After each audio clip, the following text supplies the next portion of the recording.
Bonjour à tous et bienvenue dans ces rendez-vous AQC, résidence climatique de la construction. On va parler aujourd'hui inondation avec vous, Éric Daniel Lacombe. Bonjour Éric. Bonjour Denis. Alors, architecte, homme aussi vraiment extrêmement pédagogue, donc ça nous intéresse drôlement bien.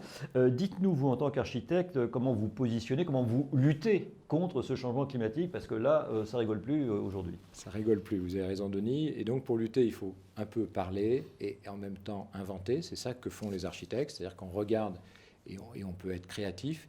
Et donc la première idée, c'est une idée de démarche que j'appelle l'évaluation inventive. Et donc j'essaye de ne pas séparer l'évaluation de la situation. En inondation, on appelle ça un aléa, c'est-à-dire que c'est exactement ce que nous avons devant nous, c'est-à-dire que c'est de l'eau qui monte, qui coule, qui se retourne, qui bouleverse, qui devient impétueuse, et donc de chercher en même temps des réponses architecturales, urbaines, économiques, paysagères à ces éléments-là. La deuxième chose, c'est qu'il ne faut pas manquer d'acteurs pour ne pas manquer de contradictions, et je fais très attention d'avoir, par exemple, à la fois un maire et un préfet, à la fois des habitants et les services de l'État, parce que chacun ne pense pas pareil. Certains veulent abriter, certains veulent continuer à faire comme si de rien n'était, certains veulent prendre peur, certains pourraient trop braver les choses. Et donc, il faut que ces contradictions puissent exister. Pour qu'elles existent, il ne suffit pas d'en parler, ça ressemblerait trop à un cours de morale, il vaut mieux les dessiner. Et quand on les dessine, on peut retourner vers la prudence, vers la responsabilité, et ainsi prendre des arbitrages. Donc cette évaluation inventive, elle est souvent séparée dans le monde de l'architecture. D'un côté, il y avait ceux qui faisaient les programmes, et puis nous, les architectes, on faisait fabriquer de la forme, qui a conduit, à mon avis, trop de formes et trop de façades. Ouais. Là, avec la question du risque climatique, avec la question du changement, ça se superpose. Ouais. Et les arbitrages sont, je ne veux pas dire plus éthiques qu'esthétiques, mais ils sont quand même plus sensés. Alors Éric, maintenant parlons effectivement de ce qui est essentiel dans la prise en compte aujourd'hui, dans un projet, de ces risques naturels. Alors le problème, c'est que c'est soit on parle du risque avant ou après. Oui. Aujourd'hui, en France, on en parle trop après et pas assez avant. Oui, parce qu'on est bon dans le curatif, mais pas tellement dans le préventif. Et la première tentation, c'est de revenir soit à l'idée qu'on ne fera plus rien, soit à l'inverse, qu'on reviendra à un état initial, comme avant, en faisant un abri encore plus solide. Si l'abri est plus solide, il s'appelle d'habitude une digue, c'est-à-dire qu'il y a la digue qui vous protège de tout, comme des parents protégeraient des enfants, mais les enfants font un peu les crétins. Et c'est ce qui se passe. Quand la digue de la Faute-sur-Mer est là, les gens pensent qu'on ne verra plus jamais la mer, ni avec les yeux, ni en vrai dans le quartier, et on fait un urbanisme qui n'y pense plus, un urbanisme qui peut devenir dangereux. Et cette question de la prudence... Ça s'appelle pratiquement du déni, hein, on n'est pas loin. Donc, on est d'accord. Et la deuxième tentation, que j'entends comme architecte, et ici je trouve ça très bien d'en parler, serait une tentation encore plus d'un abri solide, plus de fondation, plus de béton, plus de solidité.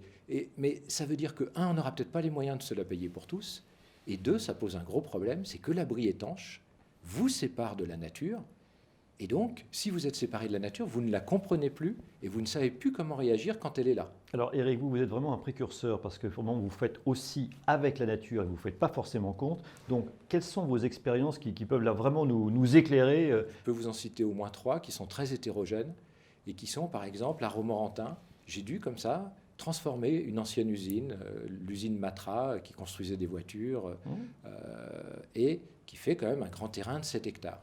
Et à ce moment-là, le préfet, par exemple, dans l'anticipation de ce qu'allait se passer, pensait que la rivière allait déborder tellement qu'il voulait que ce quartier-là devienne tout rivière, alors que le maire voulait qu'il devienne tout centre-ville.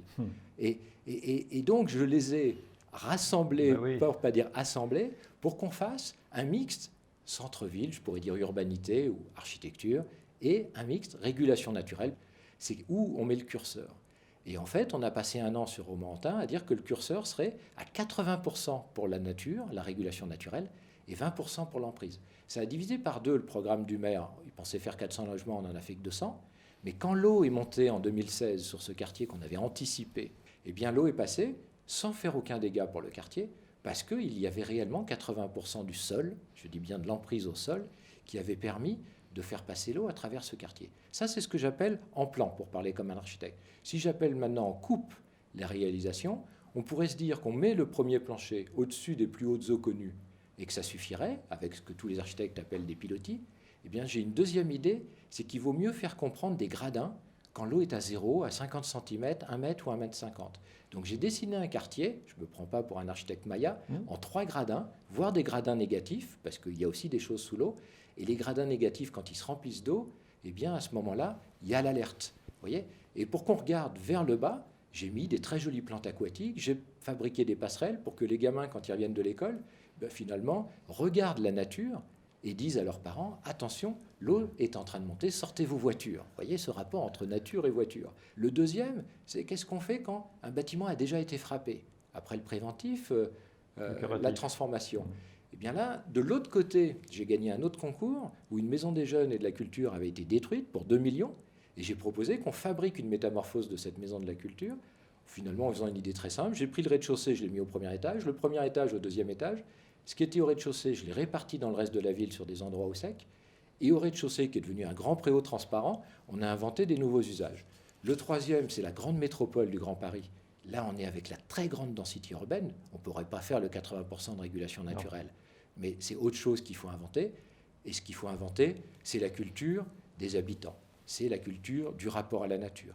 Et le dernier que je suis en train de dessiner, là j'y passe ma vie, c'est la ville de Mandelieu, oui, frappée en 2015, beaucoup de morts, énormément de dégâts, au pied des montagnes dont la tempête Alex nous a rappelé que c'était des montagnes rapides et vertigineuses. Et pour dire un mot sur l'eau, là dans les montagnes, ce ne sont pas des crues lentes qui remplissent des grands bassins versants, ce sont des bassins versants qui sont excessivement abrupts. Vous les voyez pratiquement avec vos yeux, et qui descendent et qui transportent tous les cailloux. Ce sont des entonnoirs. Des entonnoirs de vitesse.